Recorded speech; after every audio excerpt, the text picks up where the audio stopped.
네, 여러분 안녕하십니까? 긍휼과 진리가 만나면 긍휼은 불쌍히 여기는 거고 자비하심이에요. 진리는 원칙이에요. 그 사랑하심과 공의가 어떻게 만나게 되는가? 우린 지난 금요일 날 아침에 대총회 선교부장님이 이곳을 방문하셨어요. 그래서 쉼터에 지금 운영하는 것, 영혼을 구원하는 것, 그다음에 어떻게 지금까지 여기까지 왔는지를 취재해 갔어요. 어쩌면 이제 세계 선교지에 나올지 모르겠어요. 어떻게 여기까지 왔는지 그것은 나도 잘 모르겠어요. 그냥 하나님이 가란 대로 여기까지 왔어요. 그래서 우리 소키 우울증에 빠져서 절망 가운데 있는 그가 회복되는 경험담을, 그리고 호진군의 그런 악습에서 중독에서 빠져나온 경험담을 들려주려고 했는데 너무나 이분들이 바쁜 거예요. 잠깐 그 인터뷰만 하고 갔는데 이제 우리 아들이 또 통역을 하면서 이렇게 어쨌든 하나님께서 우리에게 이러한 역사를 해주신 것에 얼마나 감사한지 모르겠어요.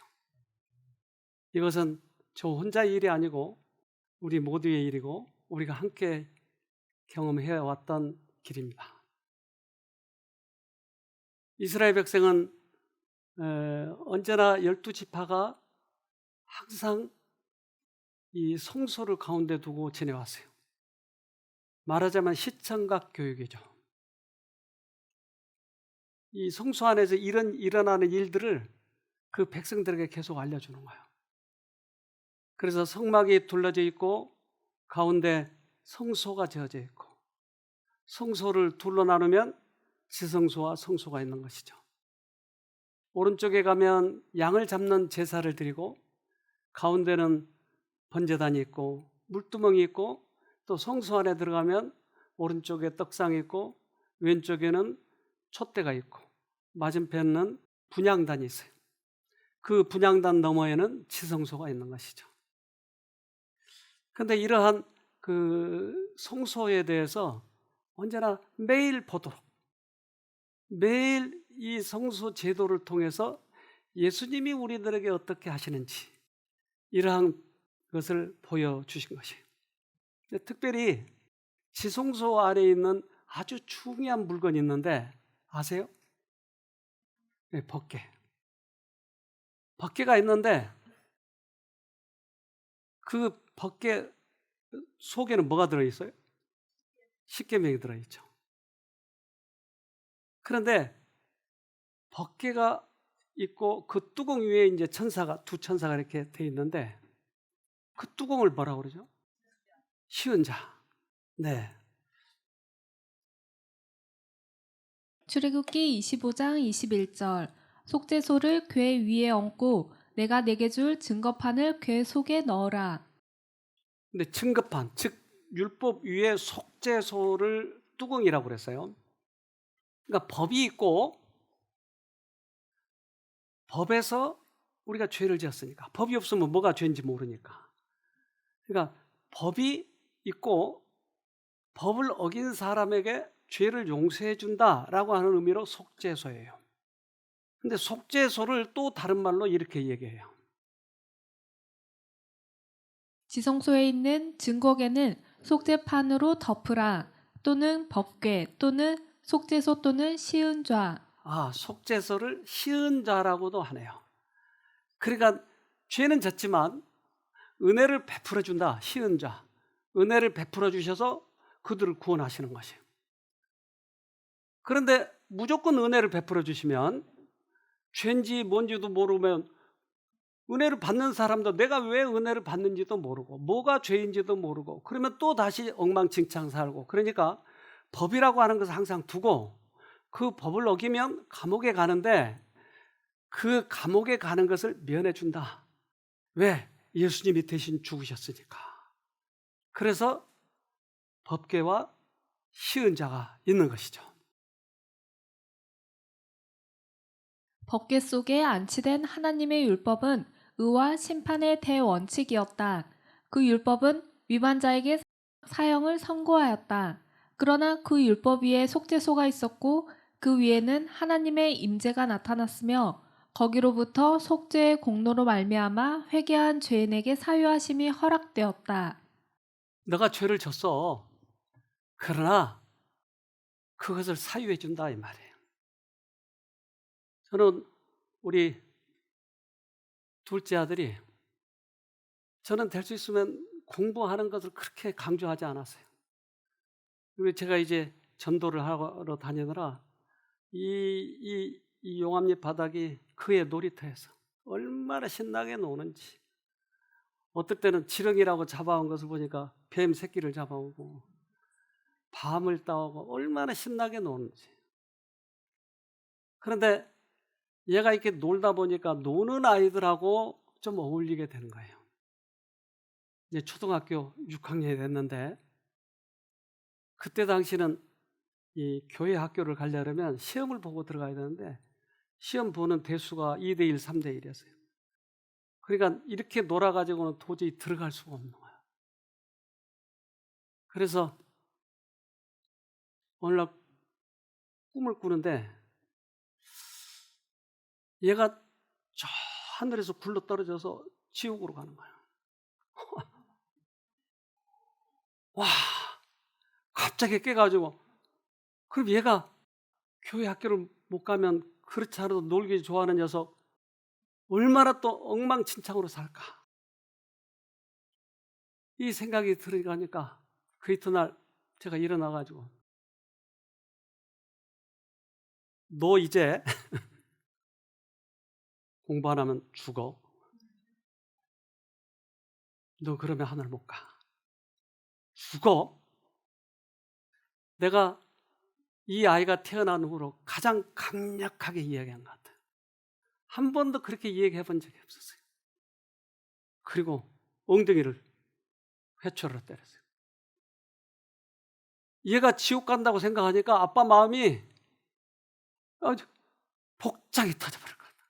그러면 내가 이제까지 선교 사업한 건 뭐? 이 아들이 그러면 지옥 가버리면 내가 이제 그 아들 태어나게 한 목적이 뭐야 그러면? 막 무너지기 시작한 거예요. 얘 지옥 가면 좋겠죠? 근데 내가 왜 그렇게 얘기해요? 왜요? 하늘에 못 갈까 봐. 너무나 사랑하니까 하늘을 오도록 하기 위해서. 단호하게 공의는 긍휼을 베풀기 위한 것이에요. 그분은 벌을 주려 하지 않으시고 구속하려 하신다. 당신의 섭리를 따라 나타내시는 엄격함도 실은 완악한 자들의 구원을 위한 것이다. 그분께서는 사람들의 고통을 씻어주고 그들의 상처에 향유를 발라주고자 심히 갈망하신다. 엄격하게 얘기하신 것은 너 죽어, 하늘 못 가. 그러면 못 가기를 원하는 거냐 하는 거죠. 아니에요. 하나님은 너무나 사랑하니까 거기에서 구원하고 싶은 거예요. 그래서 예수님이 계시는 보좌에는 무지개가 있는 거예요.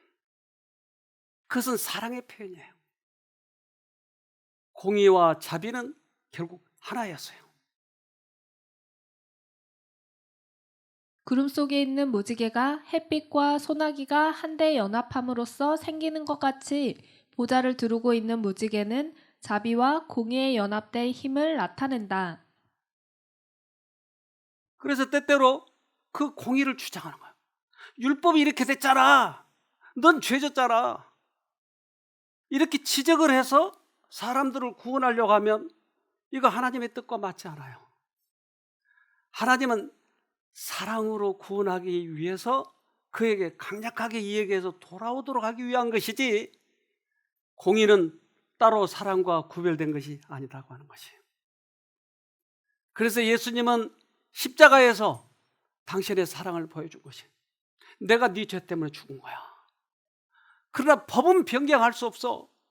만약에 하늘의 법이 변경돼 버리면 하늘은 지금과 같이 똑같이 죄된 세상이 돼 버리고 말아. 하늘에는 죄가 들어와서는 안 돼. 그래서 그 죄값으로 내가 죽지만 너는 하나님께로 돌아와야 돼. 시편 85편 10절. 긍휼과 진리가 같이 만나고 의와 화평이 서로 입맞추었으며. 그러면 긍휼과 진리는 서로 다른 것인가? 그것은 하나님의 두 성품을 하나로 보여주는 것이었어요. 하나님 품성의 두 가지 기본적인 속성이 나타난 두 절을 서로 연결시킨다. 공의와 용서는 외견상으로는 서로 이질적인 것 같지만 사랑하는 친구처럼 서로 얼싸안는다. 공의와 용서는 하나였던 것이었어요. 그에게 분명히 이것은 하늘에 가지고 갈 수 없는 거야. 그것은 죄야. 그래서 죄가 없는 세상 하늘에 가기 위해서는 너가 돌아서야 돼. 사랑의 표현이었어요. 그래서 저도 이제 우리 아버지가 저에게 수없이 그런 얘기를 했고 또 우리 형들에게도 그렇게 얘기를 했어요. 남한테 폐를 끼치면 네가 맞아야 돼. 네가 도둑질하면 너 감옥에 가야 돼. 근데 이 말은 하지 말라는 거예요. 내가 너를 사랑하니까 돌아오라고 하는 거예요. 저도 우리 자녀들에게 그렇게 얘기하는 거예요. 그런데 아버지의 사랑을 저는 이제 막내라서 그렇지 더 나를 사랑하셨는지는 잘 모르겠는데 나는 그렇게 느끼는 거예요. 그래서 항상 이 아버지가 머리에 남아있어요. 우리 아버지는 50에 돌아가셨는데 고혈압 때문에. 저는 50이 더 됐지만 우리 아버지가 항상 그 아버지의 위치에 남아있는 거예요. 아버지 사랑. 그게 내 머리에 남아있어서 나도 그것을 다른 사람에게 전해주고 싶은 거예요.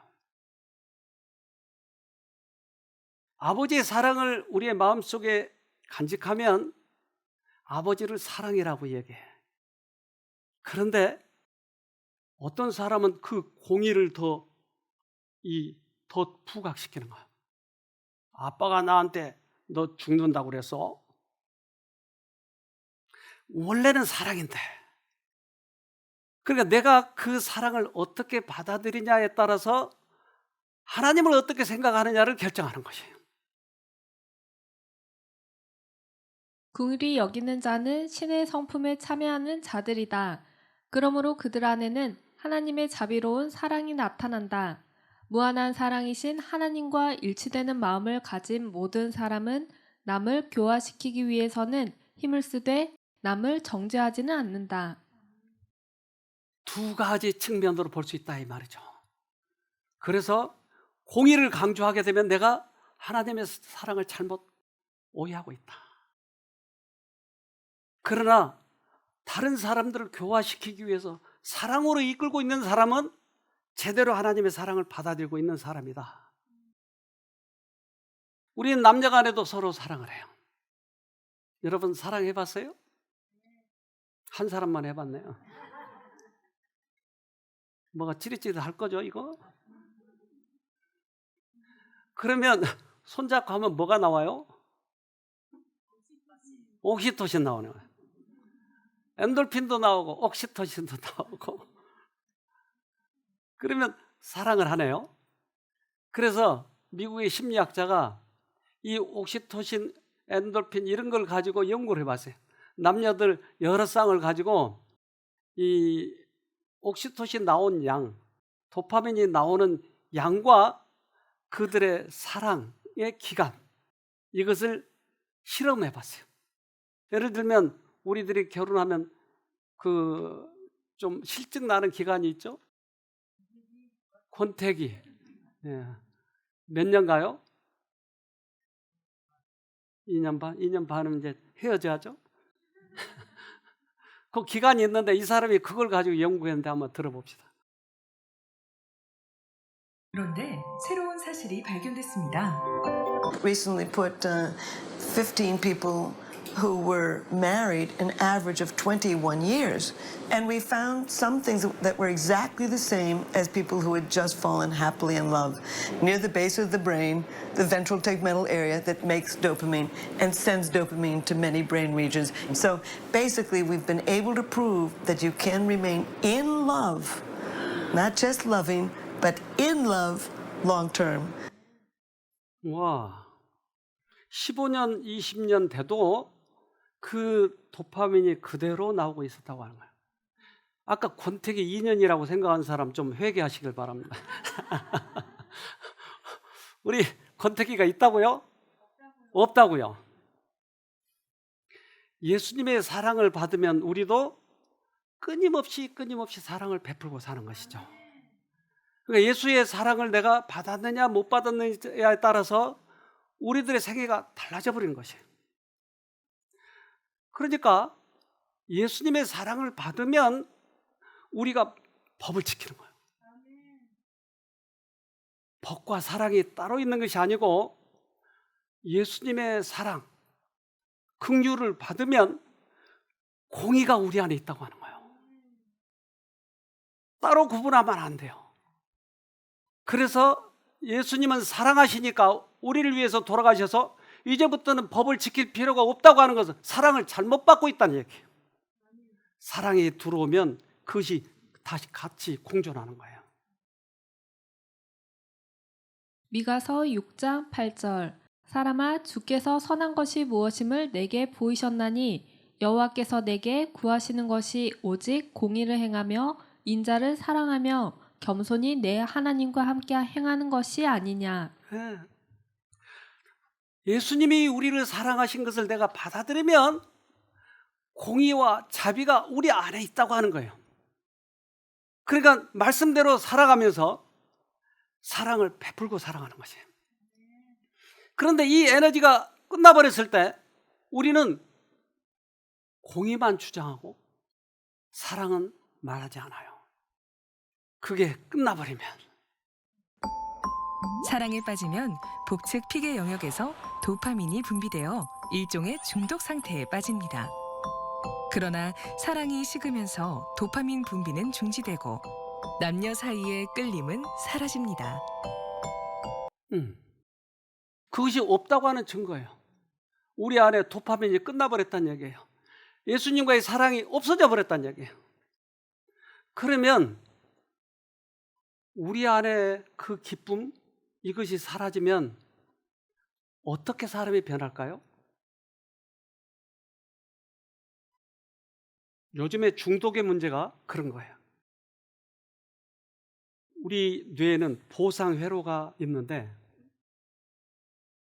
누구로부터 칭찬을 또는 사랑을 받고 그러면 기쁜 거예요. 그런데 그 사랑이 끊어져 버리면 다른 데서 찾으려고 하는 거예요. 그래서 게임을 하고 어떤 사람은 폭식을 하고 그러면 폭식을 하니까 너무나 배가 부르니까 이걸 또 토하기도 하고.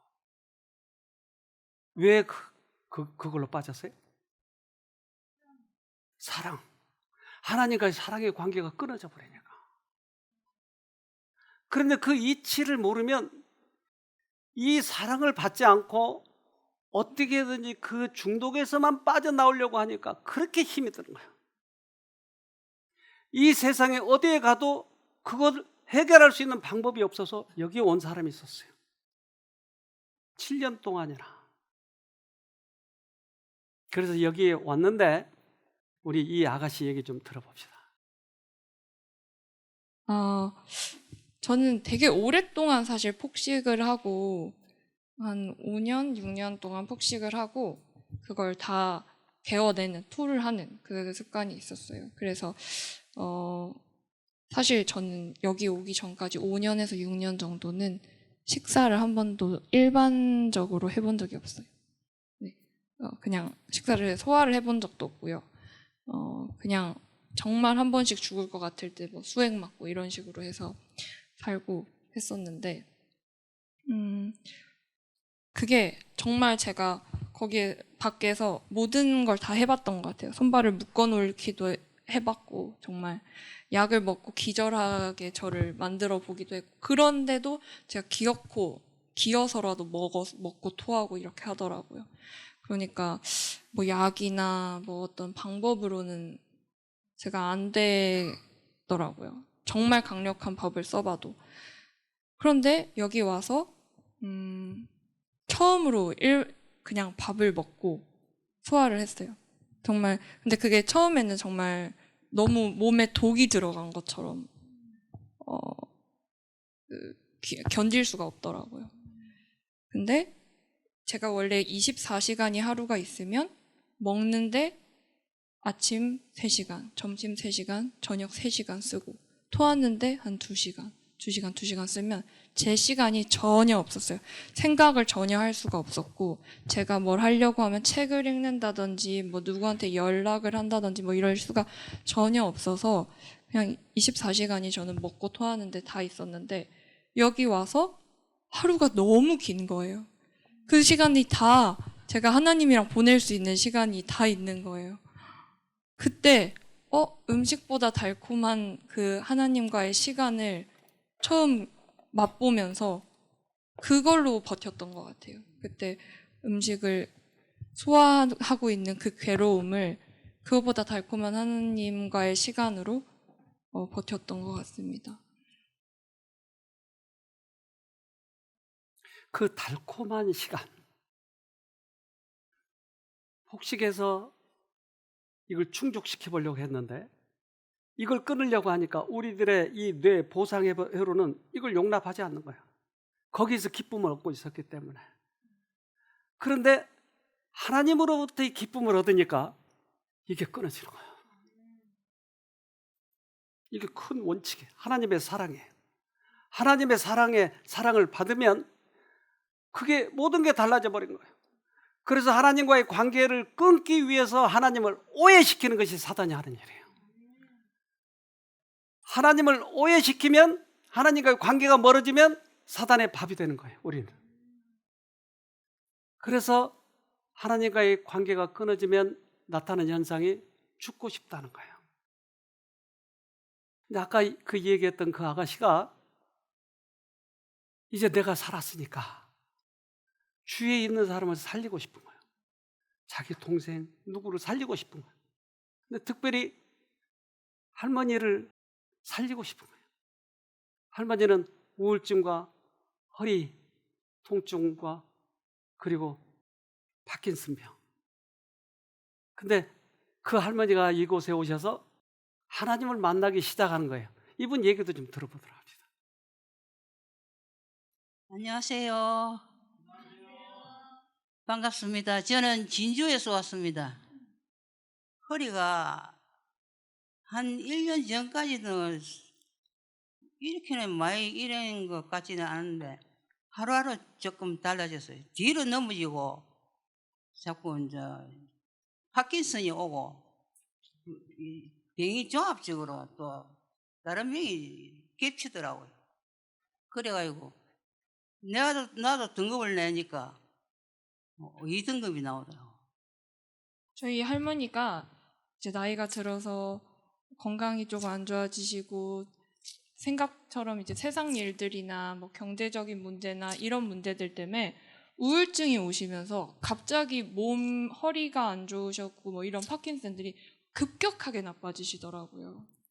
그게 우울증이 오기 전까지만 해도 이렇게까지 뭐 심하지 않으셨는데 근데 이 우울증이 오시면서 그게 굉장히 심하셔서 몸도 안 좋으시니까 자꾸 죽어야 되는데 왜 살아서 이렇게 빨리 차라리 이렇게 하실 거면 죽었으면 좋겠다 이런 생각을 많이 하셨는데 여기 오셔서 그 말씀을 하셨어요. 사니까 너무 좋다.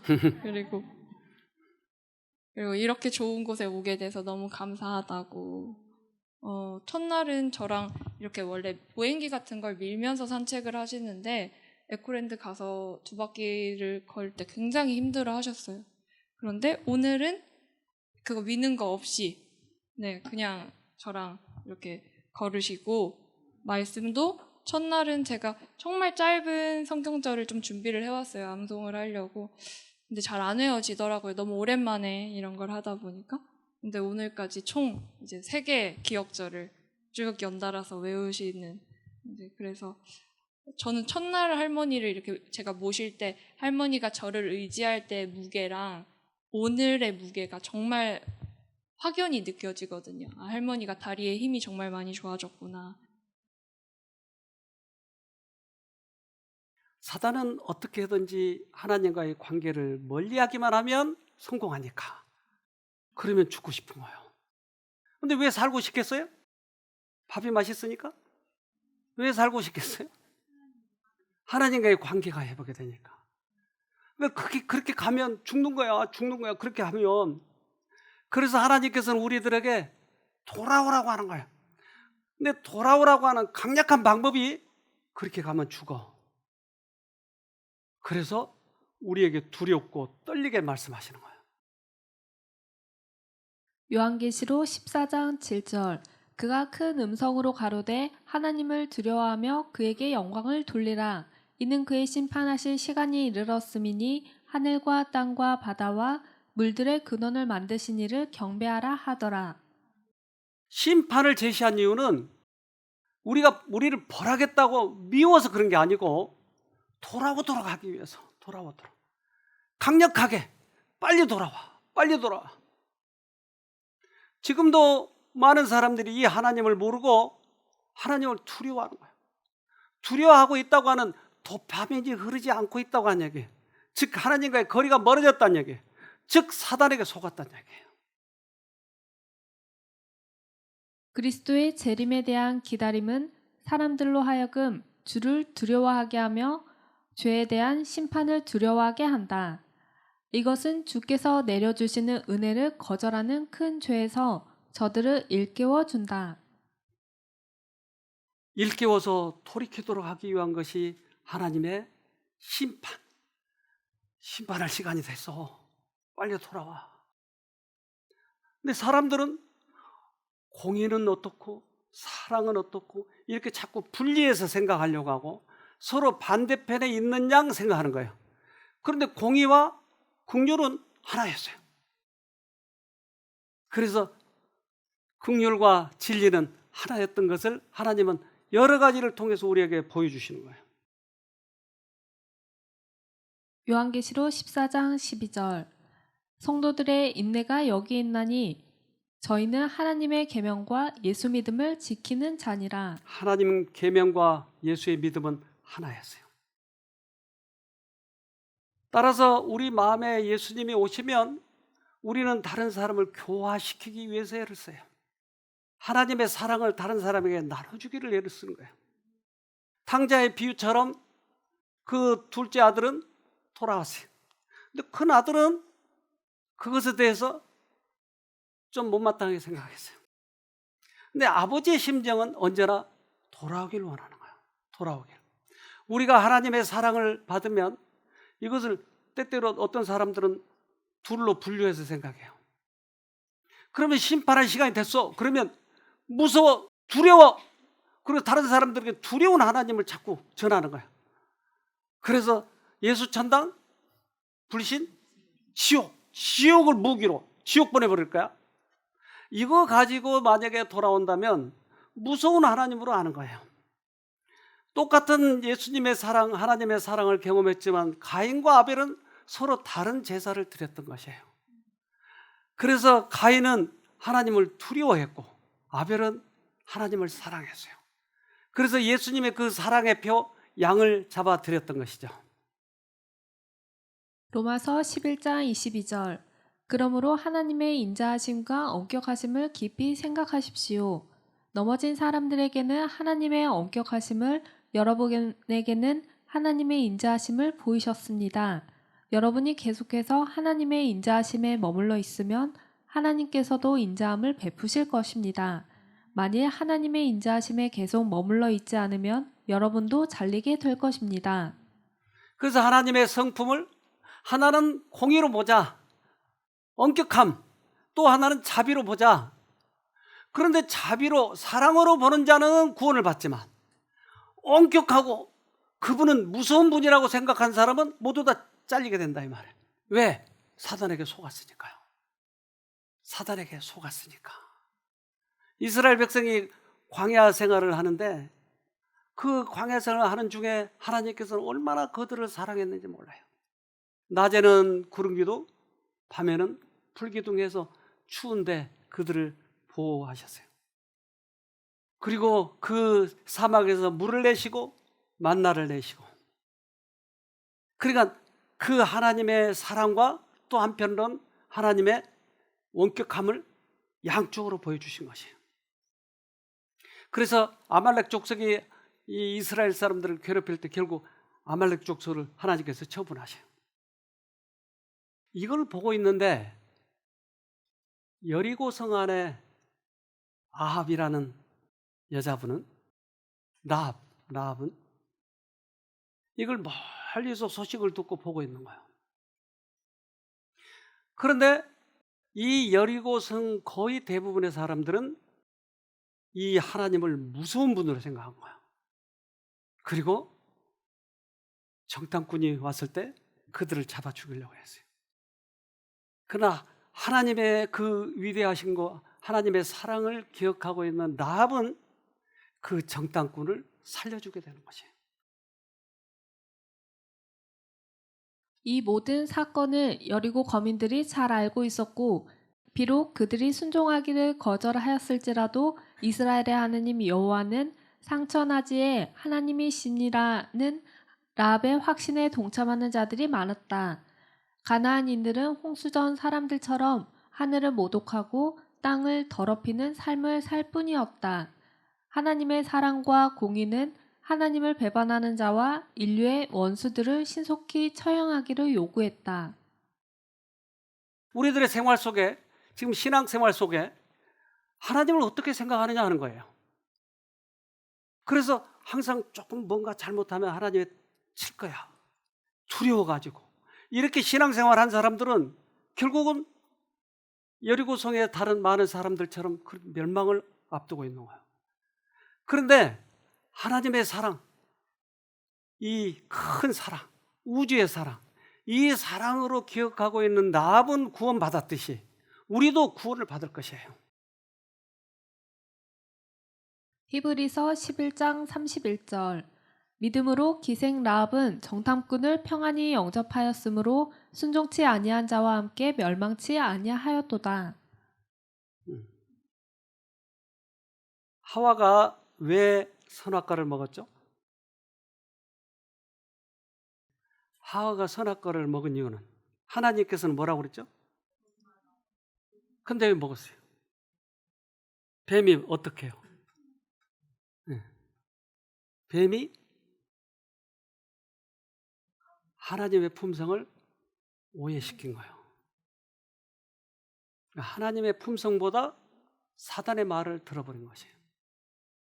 그러니까 하나님의 품성을 오해하면 우리는 끝나는 거예요, 사실은. 하나님과의 관계가 멀어지면 그 다음부터는 사단이 마음대로 가지고 노는 거예요. 그래서 우리 주위에 이러한 사람들이 수없이 많은 거예요. 하나님은 무서운 분이야. 헌금 안 내면 치시는 분이야.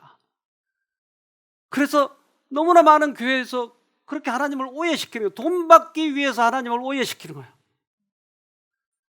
그렇다면 뭐하러 믿냐고요? 하나님은 절대 그런 분이 아니라고 하는 것을 십자가에서 보여준 것이에요. 하나님은 돈이 몇십억 가지고 있죠? 몇 조 되겠네요? 몇 조 정도? 아니요, 하나님은 이 우주가 자기 거예요. 근데 돈이 필요해요. 우리들의 이기심, 이 문제 때문에 때때로 그것 가지고 훈련시키려고 하는 목적도 있지만, 하나님은 돈 안 냈기 때문에 친다 그러면 하나님은 거지예요, 거지.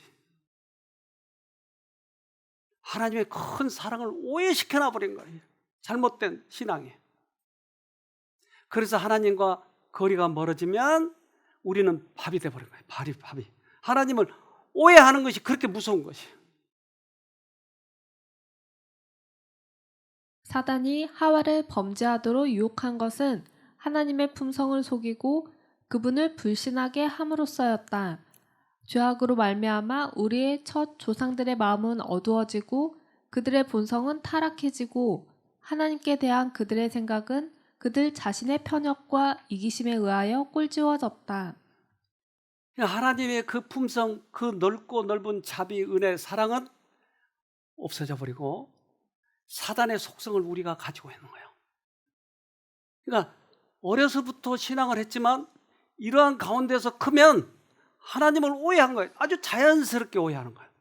그래서 한 자매님이 그 하나님에 대해서 오해해서 하나님을 멀리 떠나버렸어요. 그러면 어떻게 되죠?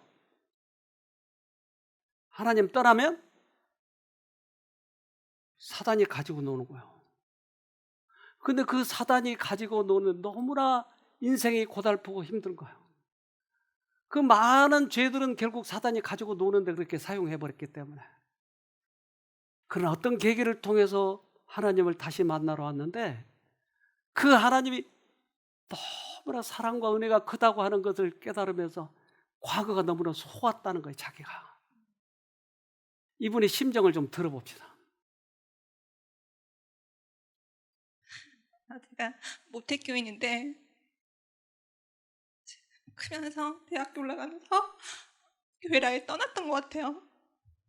그러다 보니까 제 마음에 하나님이 없었고 제가 또 오해의 하나님을 되게 오늘 예배 드리면서 되게 원망을 많이 했었고 제 하나님에 대한 믿음이 많이 없었던 것 같아요. 그러다 보니까 사단의 음성에 많이 따랐던 것 같고 제 욕심에 의해서 되게 많은 인생을 살아왔던 것 같아요. 그러다 보니까 많은 일이 일어났었고 이제 그러다 보니까 그냥 하나님을 떠나야겠다. 교회가 너무 싫다. 다니고 싶지 않다. 이러면서 정말 아예 돌아서서 제가 악한 길로 가려고 했을 때 되게 많이 힘들었었거든요. 근데 그때 아마 하나님의 음성이 저를 많이 사랑하셨기에 여기까지 이끌지 않았을까 생각을 되게 많이 했고 하나님의 사랑으로 제가 여기에 와 있지 않을까 생각을 합니다. 전에는 제가 이제 어려운 일 있거나 힘든 일이 있을 때는 저의 힘으로 저의 욕심으로 악을 쓰면서 많이 버텨왔던 것 같아요. 근데 여기서 배웠던 것 중에 하나가 부창기라 그래서 이제 하나님을 부르고 찬미를 부르고 이제 기억절을 외우니까 되게 힘들었던 마음들이 이제 불안했던 걱정했던 것들이 많이 이제 가라앉더라고요. 그래서 이제 앞으로도 그런 힘든 일이 많이 일어날 수 있을 상황에 부창기를 잊지 않고 잘 견디려고 하고 있고요. 요즘에는 이게 하나님의 음성인지 모르겠지만 그냥 괜찮아, 다 잘 될 거야. 내가 항상 너 옆에 있을게 라는 이제 그런 생각이 많이 들거든요. 아마 그런 생각이 저를 잘 이끌어주지 않을까 해서 감사하게 생각합니다. 감사합니다. 오해로 시작이 된 거예요.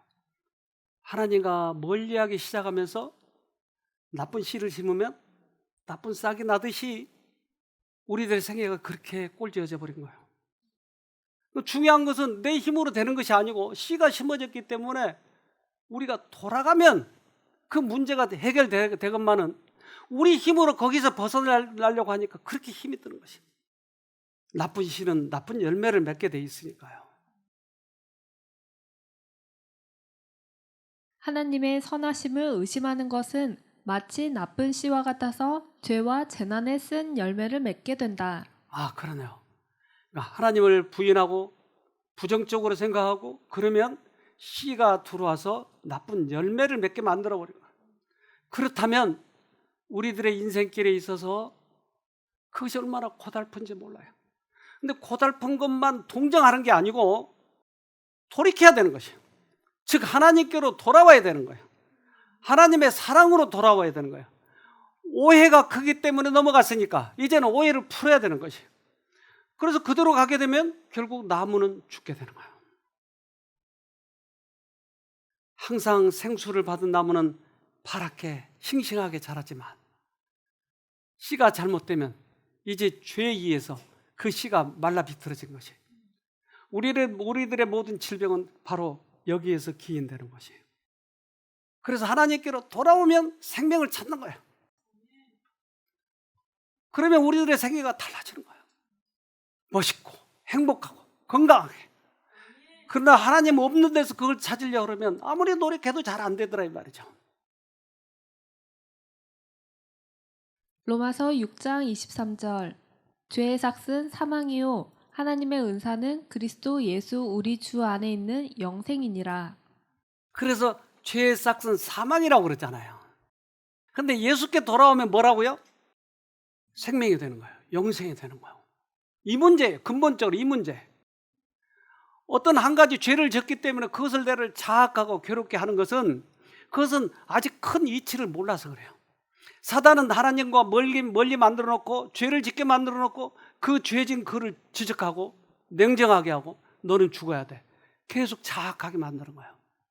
그러나 거기에서 문제를 해결할 게 아니고 나를 자학해서 해결할 것이 아니고 돌아서야 되는 거예요. 하나님의 사랑으로 돌아서야 되는 거죠. 한 분이 여기에 병 때문에 오셨는데 이제 요즘에 뭐 의사 파동도 있고 그렇지만 그보다 더 중요한 것은 내가 어떻게 치료를 받아야 될 것인지에 대해서 생각을 하는데 이번에 두 번째 오셨는데 이번에는 말씀 속에서 해답을 찾기 시작하는 거예요. 그래서 저는 마음이 얼마나 기쁜지 몰라요. 대부분의 사람들은 병만 고치기 위해서 하는데 이것은 일시적인 것이에요. 그런데 마음의 문제가 해결되면 병뿐만 아니고 영생의 문제도 해결되는 것이에요. 그래서 때때로 병이 축복일 때도 있어요. 이 말 하긴 좀 미안해요, 사실은.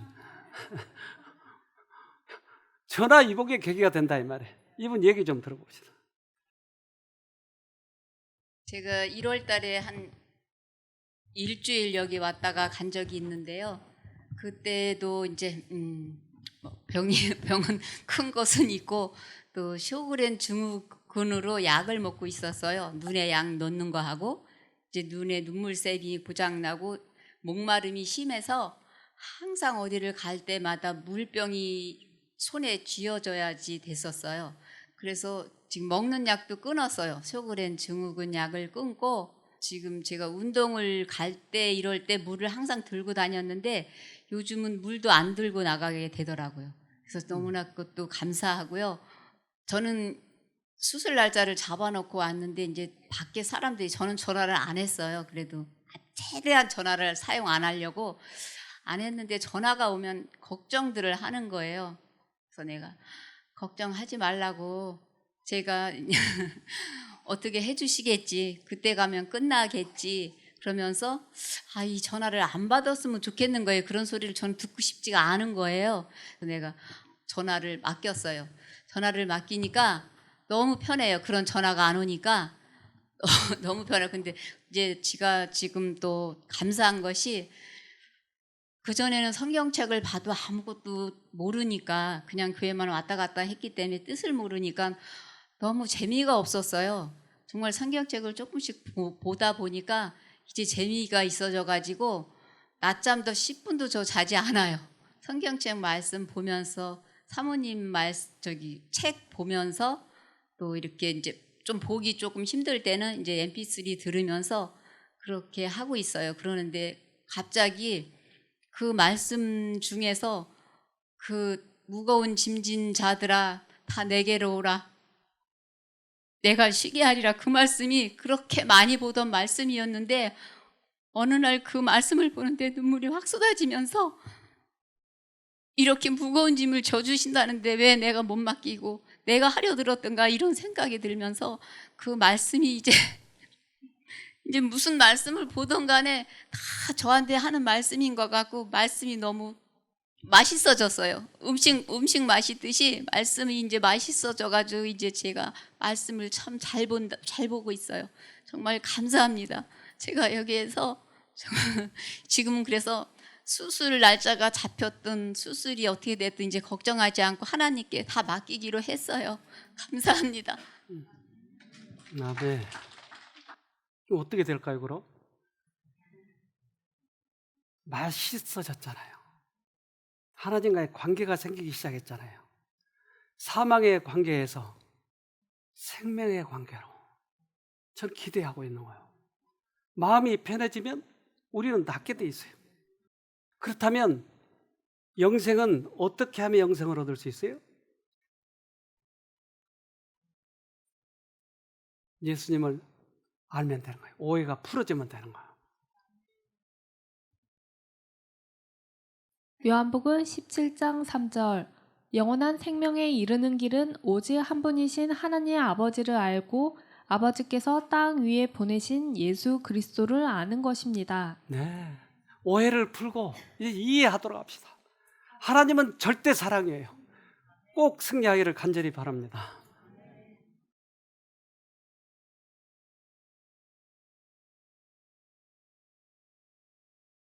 하늘에 계신 고마우신 아버지, 주님의 사랑과 은혜를 잊어버렸던 저희들을 용서하여 주시옵소서. 주님의 엄격함도 사랑으로 돌아오라고 하는 제스처였던 것을 다시 깨달았습니다. 그래서 우리 안에 다시 한번 주님께서 오셔서 그 깊은 사랑을 맛보게 하시고 주님이 사신 것처럼 우리도 말씀 안에서 살아갈 수 있도록 도와주시옵소서. 세상이 곧 끝나려고 하는 이때 너무나 하나님이 많이 오해되어 있습니다. 그러기에 그들에게 사랑을 알려줘야 될 텐데 우리들의 힘이 역부족하고 믿음이 부족해서 이렇게 저희들도 방황하고 있습니다. 저희에게 다시 힘을 주시고 용기를 주시고 믿음과 사랑을 경험하도록 해주셔서 나머지 생애는 주님의 사랑을 높이 들고 어두운 세상에 전하는 저희가 되도록 도와주시옵소서. 특별히 하나님을 오해하고 떠났던 당신의 아들, 딸들에게 은혜를 베풀어 주셔서 하나님의 크신 사랑을 보여주게 하시고 그들이 돌아올 때 넓은 가슴으로 안아주셔서 다시 새롭게 인생을 살아갈 수 있도록 도와주시옵소서.